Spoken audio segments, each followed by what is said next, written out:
അടിപൊളിയല്ലേ? ഇന്നെ വിളിച്ചതല്ലേ ഹിന്ദി പറഞ്ഞത്? എനിക്കറിയില്ല, അതൊക്കെ നന്നായിട്ട് ഹിന്ദി പറയാറ്. എടേ അത് ഇങ്ങക്കൊക്കെ ഇട്ടുള്ള ഊക്കാണ്. നമുക്ക് എല്ലാവരും കൂട്ടുള്ള ഊക്കാ. ഇതെല്ലാരും കൂടി എനിക്ക് വെച്ച് തന്നോണ്ടാണ്. ഇവിടെ പ്രേക്ഷകന് അഭിപ്രായം പറയാം, അതിലൊരു തെറ്റൊന്നുമില്ല. ഉദ്ദേശിച്ചതാണോ അതോ തെറി വിളിച്ചതുകൊണ്ട് അരി കിട്ടിയത് കൊണ്ട് മൂപ്പർക്ക് സന്തോഷം എന്നാണോ പറഞ്ഞത്? അത് ഞാനല്ല പറഞ്ഞത്, സായി പറഞ്ഞത്. അല്ല, അങ്ങനെ എന്താ പറഞ്ഞത് എക്സാക്ട്ലി? കണ്ടിട്ടില്ലല്ലേ? അങ്ങനെ സ്റ്റേറ്റ്മെന്റ് പറഞ്ഞല്ലോ. അപ്പൊ ഇനി ഞാൻ അങ്ങനെ പറഞ്ഞുകൊണ്ട് അവന് വീട്ടുകാർക്ക് ഒരു ഉപകാരമാണ് അരി വാങ്ങുള്ളത്, അങ്ങനത്തെ രീതിയിലുള്ള. അതായത് ഇന്ന കോള് വന്നുകൊണ്ട്, അതായത് എനിക്ക് ഇനിയും ഈ പറഞ്ഞ പോലെ അയാൾ ഇന്ന തെറി വിളിക്കാന്ന് പറഞ്ഞതല്ല, ഇനിയും ഈ പറഞ്ഞ പോലെ എനിക്ക് അയാളെ വെച്ചിട്ട് അരി ഉണ്ടാക്കാനാണെങ്കിൽ അരി ഉണ്ടാക്കിക്കോട്ടെ, അതാണ് പറഞ്ഞത്. അതുകൊണ്ട് അയാൾക്കൊരു സന്തോഷം, അത്രേ ഉള്ളൂ. ഞാനപ്പോൾ അയാളെ സിനിമ കയറി കാണുമ്പോൾ 150-200 ഞാൻ കൊടുക്കണ്ടല്ലോ, അതുകൊണ്ട് കിട്ടുന്ന അരി സിനിമാക്കാർക്ക് കിട്ടണമെങ്കിൽ കിട്ടിക്കോട്ടെ, ഒരു ഗിവ് ആൻഡ് ടേക്ക്, അത്രേ ഉള്ളൂ. ഈ എല്ലാത്തിലും വരുന്നത് ഈ മാർക്കോയ്ക്കെതിരെ നെഗറ്റീവ് പറഞ്ഞ് സായി എയറിലാണ് എന്നൊക്കെയാണ് വരുന്നത്. അതിൻ്റെ ഒരു സത്യാവസ്ഥ എന്താണ്? മാർക്കോയ്ക്കെതിരെ നെഗറ്റീവാണോ പറഞ്ഞത് സായി? സിനിമയിലുള്ള എനിക്ക് ഇഷ്ടപ്പെടാത്ത കുറച്ച് ഭാഗങ്ങൾ ഇഷ്ടപ്പെട്ടു എന്നാണ് ആ റിവ്യൂവിനകത്തൊരു, എനിക്ക് തോന്നുന്നൊരു 80% പറഞ്ഞത്. അല്ലാതെ ഞാൻ പടം ഇഷ്ടപ്പെട്ടു എന്ന് പറഞ്ഞ ഒരാളാണ്. ഞാൻ നോക്കുമ്പോൾ ഞാനാണത് ആദ്യം പറഞ്ഞത്, ബെഞ്ച് മാർക്കായിരിക്കുന്നു. ലാസ്റ്റ് വന്ന് നോക്കുമ്പോൾ ഇവനാണ് പറഞ്ഞതെന്നുള്ളത്.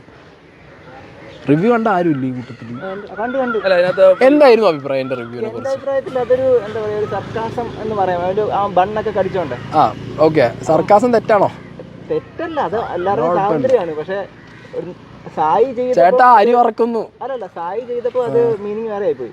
അതാണ് പ്രശ്നം. സായി ചെയ്തതുകൊണ്ട് മീനിങ് വേറെ. അത് ഉണ്ണിമുന്തന് മുമ്പ് ഒരു ഇഷ്യൂ ഉള്ളതുകൊണ്ടാണ്. അതുകൊണ്ടാണ്, വേറെ ഒന്നുമല്ല. പിന്നെ ഈ പറഞ്ഞ പോലെ എന്തെങ്കിലും ഒരു കോൺട്രവേഴ്സി ക്രിയേറ്റ് ആകുമ്പോൾ പടം ഷൂട്ട് ചെയ്ത് പോകും.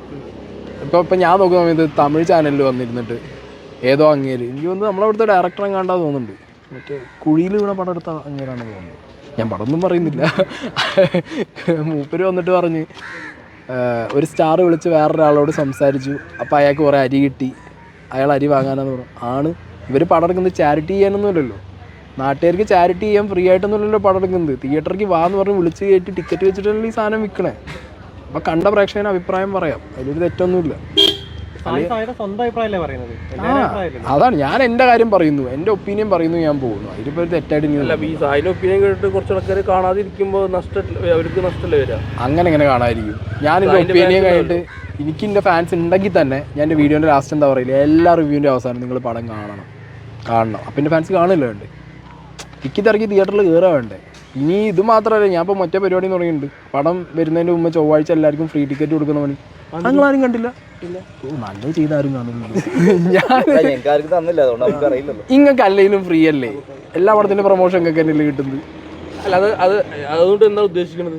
വെറുതെ ചുമ്മാ എല്ലാവരും പടം കാണട്ടെ, സിനിമ നന്നാവട്ടെ, സിനിമ വളരണം, മലയാള സിനിമ വളരണം. അതും വലിയ പ്രൊമോഷൻ്റെ ഭാഗമാണ്. എന്ത് പ്രൊമോഷൻ? എൻ്റെ കയ്യിലുള്ള കാശ് അങ്ങോട്ട് കൊടുത്തിരിക്കും, എന്ത് പ്രൊമോഷൻ? എനിക്കറിയില്ലല്ലോ.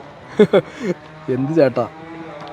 അല്ല, ഇതിപ്പോ അതൊക്കെ മാറ്റി വെച്ച് കഴിഞ്ഞാൽ മാർക്കോയുടെ ഒരു വിജയം നോർത്തിലൊക്കെ ഭയങ്കരമായിട്ട് ഓടിക്കൊണ്ടിരിക്കുകയാണ്. അല്ല, ഓടും. കാരണം മാർക്കോന് നോർത്തിലാണെങ്കിലും എനിക്ക് തോന്നുന്നു തമിഴ് ബെൽറ്റിൽ മാത്രം ചിലപ്പോൾ ഒരു തിരിച്ചടി വരാൻ ചാൻസ് ഉണ്ട്. കാരണം അജിത്തിൻ്റെ സിനിമ ഇപ്പോൾ വരുന്നതുകൊണ്ട് ചിലപ്പോൾ ഒരു ക്ലാഷ് വരാൻ ചാൻസ് ഉണ്ട്. അല്ലാത്ത പക്ഷം എല്ലാ മാർക്കറ്റിലും ഓടാനുള്ള ഒരു എസൻസ് ഉണ്ട്. എസ്പെഷ്യലി ഇതിൻ്റെ ഡബ്ബ്, ഹിന്ദി ഡബ്ബ് ചെയ്യാൻ കേട്ട സമയത്ത് ഹിന്ദി ഡബിന് മലയാളത്തിനേക്കാൾ പവർ കൂടുതലുണ്ട്.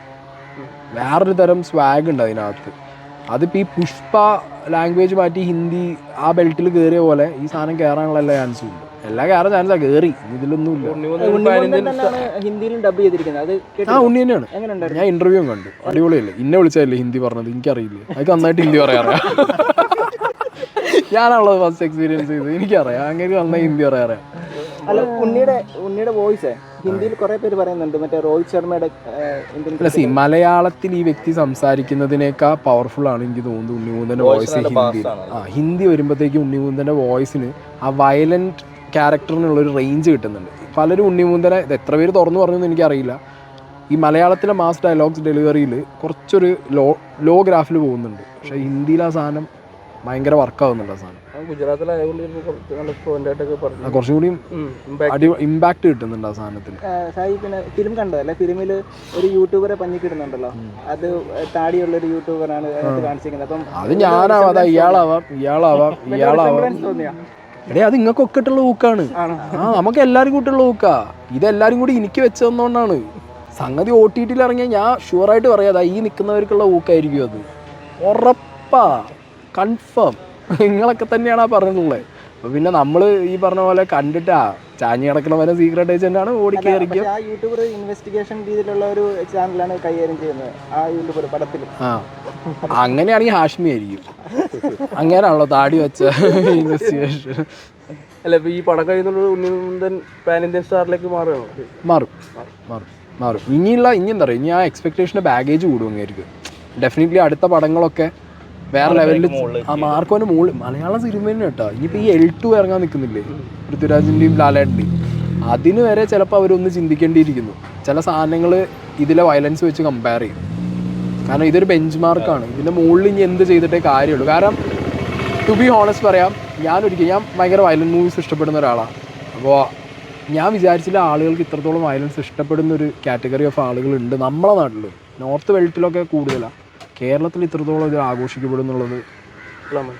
പക്ഷെ ഇത് ഭയങ്കരമായിട്ട് ആ ഒരു സാധനം ഇനി എന്താ പറയുക, ഇനി എല്ലാം വരും. പക്ഷെ ഇതൊരു നല്ല മെസ്സേജ് ആണോ ഇങ്ങനെ വയലൻസ് സിനിമകൾ ആൾക്കാർ ഇഷ്ടപ്പെടുന്നു? പിന്നെ മഹാഭാരതവും രാമായണമൊക്കെ വയലൻസ് ഇല്ലാതെയാണല്ലോ പോണം, അമ്മപ്പാസും അച്ഛപ്പാസും ആയിട്ട്. രാമായണം മഹാഭാരതം എടുത്താൽ വയലൻസ് കാണിക്കണ്ടേ? ആയിക്കോട്ടെ, അത് അന്നത്തെ കാലം. നമുക്കിത് ഏത് കാലത്താണെങ്കിലും ആളെ കൊല്ലുന്നതല്ലേ. അമ്പേത് വന്നെന്താ വെടിവെച്ച് കൊന്നെന്താ, നമുക്ക് മറ്റൊരു വേറൊരു എഡ്യൂക്കേഷൻ എല്ലാം ഉണ്ട്. ഇപ്പോഴാണ് പ്രശ്നം. പണ്ടത്തെ മറ്റേ ഇതുണ്ടല്ലോ നമ്മളെ ദേവദാസി, ഇപ്പം പറയുമ്പോൾ എന്താ പറയുക പ്രോസ്റ്റിറ്റ്യൂട്ട്, ഇപ്പം ഒന്നും ആഹാ, ആ വ്യത്യാസമുള്ളൂ. വേറെ സപ്പോർട്ട് ചെയ്യുന്നുണ്ട്. ഒരു കുഴപ്പമില്ല. ഇവിടെ സെൻസർ ബോർഡ് ഉണ്ടോ, സർട്ടിഫിക്കറ്റ് കൊടുക്കാൻ പറ്റുമോ, അതിൻ്റെ ഫുൾ മാക്സിമം പൊട്ടൻഷ്യൽ യൂസ് ചെയ്യുക. അയാൾ ബിസിനസ് ചെയ്യാനൊരു പ്രൊഡക്റ്റ് ഇറക്കി, ആ സാധനം ഇറക്കി, അവരത് മൊത്തം യൂസ് ചെയ്തു, അവർ സക്സസ്ഫുള്ളായി. പിന്നെ ഓരോ പ്രേക്ഷകനനുസരിച്ചിരിക്കും കാണണോ കാണണ്ടേ എന്നുള്ളത്. Up to them. മാർക്ക് 500 കോടി ക്ലബ്ബ് കയറുമോ? പക്ഷേ ഈ കോടിക്കണക്കിന് എനിക്ക് അധികം വിശ്വാസമില്ല. കാരണം ഇപ്പം തന്നെ പ്രൊഡ്യൂസർ അസോസിയേഷൻ പറഞ്ഞത് എന്താ, നഷ്ടത്തിലാണെന്നാണ്. അപ്പം നഷ്ടത്തിലാണെന്ന് പറഞ്ഞുകൊണ്ടിരിക്കുന്ന ഒരു പ്രൊഡക്റ്റ്, ലൈക്ക് അത്രയും പ്രൊഡക്ട്സ് ഇവിടെ ഇറങ്ങി. എനിക്ക് ഒന്ന് 6-7 സിനിമകൾ 100 കോടി കയറിയിട്ടുണ്ട് 2024. ഗോൾ പറഞ്ഞത് 100 കോടി എന്ന് പറഞ്ഞപ്പോൾ അതുക്കും മേലെന്നാണ് പറഞ്ഞത്. കയറാം. പക്ഷെ ഞാൻ പറയുന്നത് ഈ കണക്കുകളിൽ ഒരു ക്ലാരിറ്റി ഉണ്ട്. നമുക്കിവിടെ എവിടെയും ട്രാക്കേഴ്സ് ഇല്ലല്ലോ. തമിഴിലൊക്കെ ട്രാക്കേഴ്സ് ഉണ്ട് തോന്നുന്നു എനിക്ക്. ഇവിടെ ട്രാക്കേഴ്സ് ഇല്ല. അതുകൊണ്ട് തന്നെ ഈ കണക്കുകളുടെ ഒരു എക്സാജുറേഷൻ നമുക്ക് മനസ്സിലാവില്ല. ബട്ട് ഡെഫിനറ്റ്ലി കളക്ട് ചെയ്യും. കാരണം വേറെ പടങ്ങളില്ലല്ലോ. ബാറോസാണ് വന്നാൽ മുട്ടി നിൽക്കാൻ പറ്റില്ല, റൈഫിൾ ക്ലബിനും പറ്റില്ല. ഇനി വരാനുള്ള സിനിമ ഏതാണുള്ള മലയാളത്തിൽ നിന്ന്? ഐഡൻറ്റിറ്റി മാത്രം. ഐഡൻറ്റിറ്റി വേറൊരു ജോണറാണ്, നിൽക്കൂല.